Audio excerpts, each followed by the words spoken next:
How is everybody going to know that I still do anal? And my girlfriend said, oh, I'm pretty sure you're going to mention it. I said, I will. So I've done that.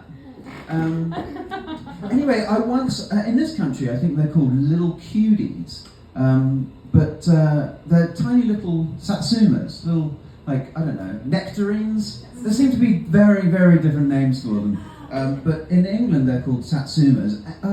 I once put 4 of those up my bottom, and the maximum amount of satsumas you should put up your bottom is 3. 3 satsumas. Because the 4th one is invariably going to pop out, roll down the hallway, down the stairs, and to your mother's feet, who's just arrived home with the shopping. So 3, just do 3. I don't know whether anybody still watches YouTube. I'm old, so I was watching it. But there's a lot of commercials for hotels that seem to be on dating sites.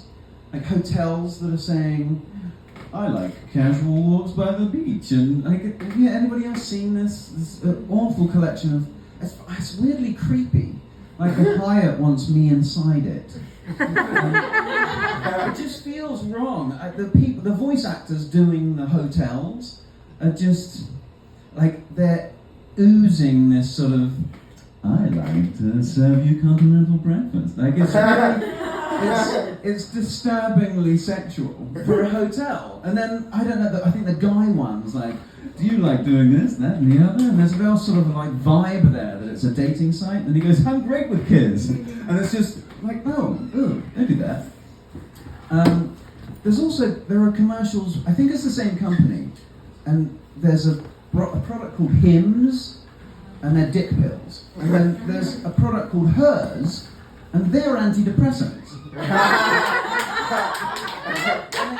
it just seems really reductive to say men need dick pills, and women just need to cheer up a bit. Like, because men need sex. Come on, girls. Men have got these hard dicks suddenly. Cheer the fuck up. So I feel like that's rude, and it's the same company playing people off each other. Like men don't need antidepressants; they just need a hard dick. And then they're like, "Oh, everything's fine." Suddenly. Speaking of, I did take some medication and get a hard girl dick, and I was like, "Oh, everything's fine." Suddenly, I was like, "Oh shit!" It got me. But having had a testosterone-fueled body, my God, malware is an excellent description of it. Jesus Christ. I mean, anyway, not all men, hashtag not all men. But hashtag most men. Yeah, that's a problem. But yeah, testosterone has teeth. So I think antidepressants might be a good idea. But Hims and Hers being the same company, I just did think it was quite strange. But I have a trans man, a friend of mine who's a gay trans man who has sex with gay cisgendered men. And I was wondering whether, while his trans man vagina was being banged by this cisgendered gay man's penis, eventually it was going to queef, because that's what happens. Because there's 2 guys, I wonder if they go, because guys think that's a funny fart noise, So I thought, oh, well, fun. They must have a really good time when it happens, because they're both going to go, we understand that that's air pumped into the vagina from fucking. It sounded like a fart, isn't that amazing? Non-op trans women are never going to get away with saying, that was a queef.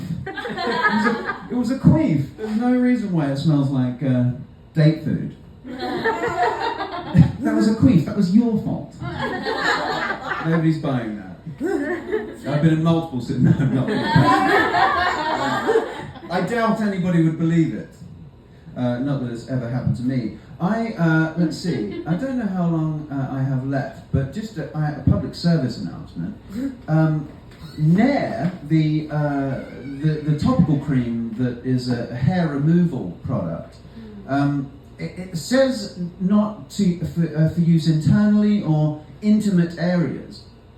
And having never been a massive fan of my own balls, I didn't really class those as intimate. I was like, nah, I've never been. I mean, so as I learned, just don't put nair on those areas. Anyone with testicles, just shave it. Go into a hot shower, stretch the material out, and it gets really baggy, and then shave that soft, stretchy material. And then, if you happen to have a partner who's still sleeping, leap out of the shower, run over to that sleeping person, teabag their eye sockets with the baggy material, and then wake them up and say, "You're wearing Arabian goggles!"